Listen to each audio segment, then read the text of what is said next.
ನಮಸ್ಕಾರ. ನೀವು ನೋಡ್ತಾ ಇದ್ದೀರಾ ಎಸ್ಪಿ ನ್ಯೂಸ್ ವರ್ಲ್ಡ್. ಮುಳಬಾಗಿಲು ತಾಲೂಕಿನ ಯಡಹಳ್ಳಿ ಗ್ರಾಮದಲ್ಲಿ ಸಡಗರ ಸಂಭ್ರಮದ ಊರ ಹಬ್ಬ ಹಾಗೂ ಗ್ರಾಮ ದೇವತೆಗಳ ದೀಪೋತ್ಸವ ಅದ್ಧೂರಿಯಾಗಿ ಜರುಗಿತು. ಎಲ್ಲಾ ಜಾತಿ ಜನಾಂಗದವರು ಒಂದೇ ಕಡೆ ಸೇರಿ ಅಣ್ಣ ತಮ್ಮಂದಿರಂತೆ ಈ ಹಬ್ಬವನ್ನು ಆಚರಿಸಿರುವುದು ವಿಶೇಷವಾಗಿತ್ತು.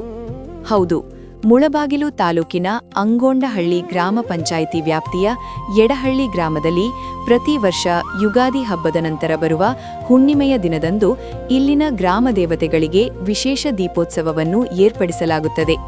ಈ ಬಾರಿಯೂ ಗಂಗಮ್ಮ ದೇವಿ, ರಣಬೇರಮ್ಮ ದೇವಿ, ಕಾಟೇರಮ್ಮ, ಹಸಿರು ಗಂಗಮ್ಮ ಹಾಗೂ ಮಾರಮ್ಮ ದೇವತೆಗಳಿಗೆ ಗ್ರಾಮಸ್ಥರೆಲ್ಲರೂ ಸೇರಿ ತಂಬಿಟ್ಟು ದೀಪ ಬೆಳಗುವ ಮೂಲಕ ದೇವರ ಕೃಪೆಗೆ ಪಾತ್ರರಾದರು.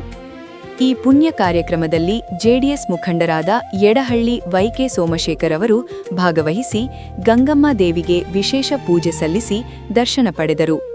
ಬಳಿಕ ಸುದ್ದಿಗಾರರೊಂದಿಗೆ ಮಾತನಾಡಿದ ಅವರು, ನಮ್ಮ ಗ್ರಾಮದಲ್ಲಿ ಎಲ್ಲಾ ಜಾತಿ ಜನಾಂಗದವರು ಅಣ್ಣ ತಮ್ಮಂದಿರಂತೆ ಸೋದರತ್ವರಿಂದ ಒಟ್ಟಾಗಿ ಈ ಹಬ್ಬವನ್ನು ಆಚರಿಸುತ್ತಿರುವುದು ನಮ್ಮ ಒಗ್ಗಟ್ಟಿಗೆ ಸಾಕ್ಷಿಯಾಗಿದೆ ಎಂದು ಹರ್ಷ ವ್ಯಕ್ತಪಡಿಸಿದರು.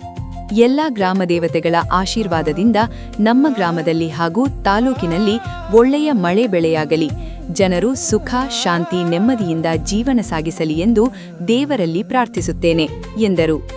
ಇನ್ನು ಈ ಸಂಭ್ರಮದ ಊರ ಹಬ್ಬದಲ್ಲಿ ಗ್ರಾಮದ ಮುಖಂಡರು, ಹಿರಿಯರು, ಮಹಿಳೆಯರು, ಯುವಕರು ಸೇರಿದಂತೆ ಸುತ್ತಮುತ್ತಲಿನ ಹಳ್ಳಿಗಳ ಅಪಾರ ಸಂಖ್ಯೆಯ ಸಾರ್ವಜನಿಕರು ಉತ್ಸಾಹದಿಂದ ಭಾಗವಹಿಸಿದ್ದರು. ಒಟ್ಟಾರೆಯಾಗಿ ಹೇಳಬೇಕೆಂದರೆ ಯಡಹಳ್ಳಿಯ ಈ ಊರ ಹಬ್ಬವು ಭಕ್ತಿ ಮತ್ತು ಎಲ್ಲರ ಒಗ್ಗಟ್ಟಿನ ಆಚರಣೆಯಾಗಿ ಗಮನ ಸೆಳೆಯಿತು.